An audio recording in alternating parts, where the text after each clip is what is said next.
Magandang umaga po sa inyo lahat. Napakalaking birthday gift po ito para sa akin. Maraming salamat. Over the course of the 6 years that I was Vice President, pangalawang beses ko pong nagse-celebrate ng birthday dito sa BARM. In 2019, habang nasa gitna po kami ng aming trabaho for Marawi Rehabilitation, I also celebrated my birthday in Marawi. So ngayon po, nandito ako sa Darapanan and I am so honored to be with you. When I was a member of the 16th Congress of the Philippines, I was co-author of the original version of the Bangsamoro Basic Law and was actively involved during the committee hearings and congressional deliberations. Our legislative intent at that time was the passage of an enabling law that will be faithful, compliant, and consistent with the comprehensive agreement on the Bangsamoro. It is important to emphasize the fact that the peace agreement can only be successfully implemented and completed if there is a good partnership between the national government and the Moro Islamic Liberation Front as parties to the agreement. This partnership needs to be constantly cultivated and strengthened because the peace agreement cannot be implemented unilaterally. Critical to the success of the extended transition period in the BARM is the continuity of support of who will be elected as next president. What I can assure the Bangsamoro people is that a Robredo presidency will be a friend and supporter of the Bangsamoro and a champion of the peace process. My track record as Vice President is my assurance that I will fulfill my commitments. My friendship and support to the Bangsamoro people have been consistent in the 6 years that I was Vice President. Madalas po ako dito sa BARM. In the 6 years that I was Vice President, parang eto pong BARM ang pinakamadalas kong bisitahin. Dahil po sa napakaraming programa namin dito. Hindi ko na po iisa-isahin yung mga programa, but we have a lot of programs in Lanao del Sur. We have programs in Maguindanao. We have programs in Basilan. We have programs in Sulu. We have programs in Tawi-Tawi. Bawat sakuna na nangyayari, nandito po ang Office of the Vice President.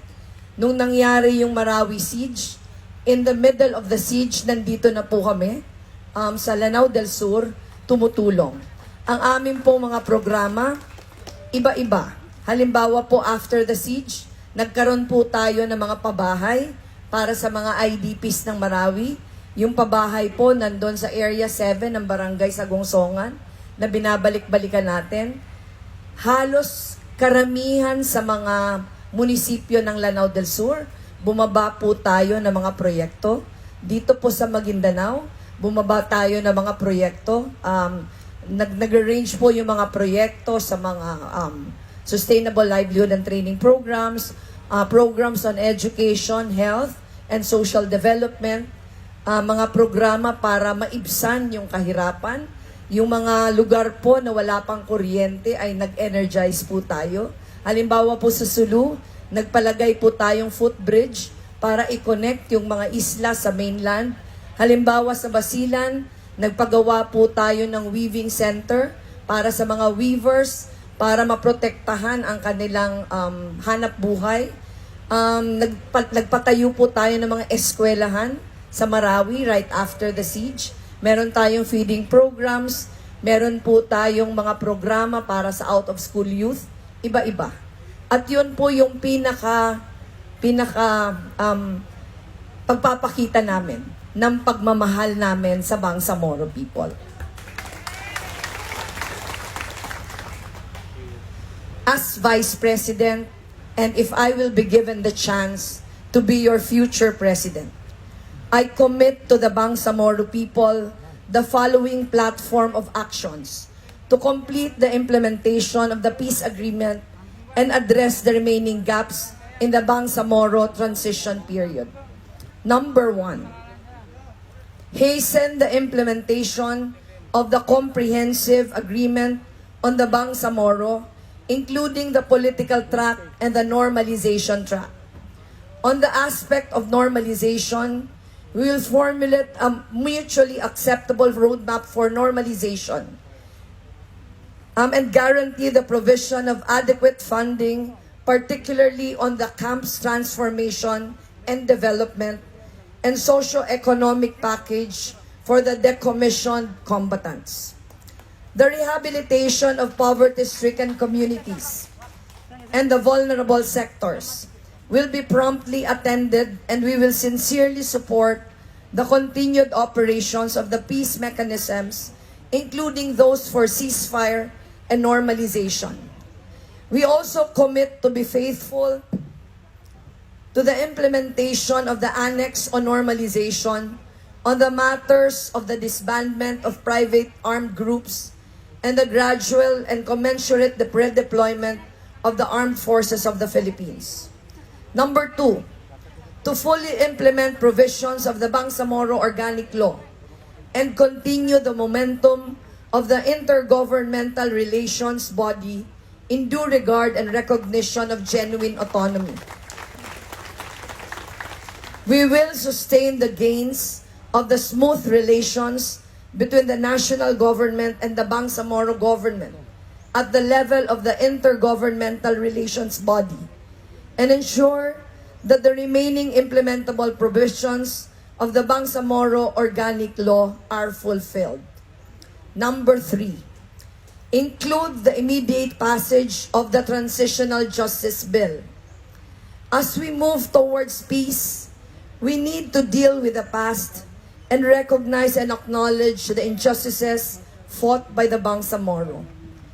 Without this recognition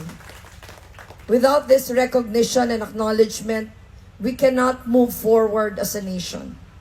Number 4, activate the Amnesty Commission and fast-track the appointment of its members.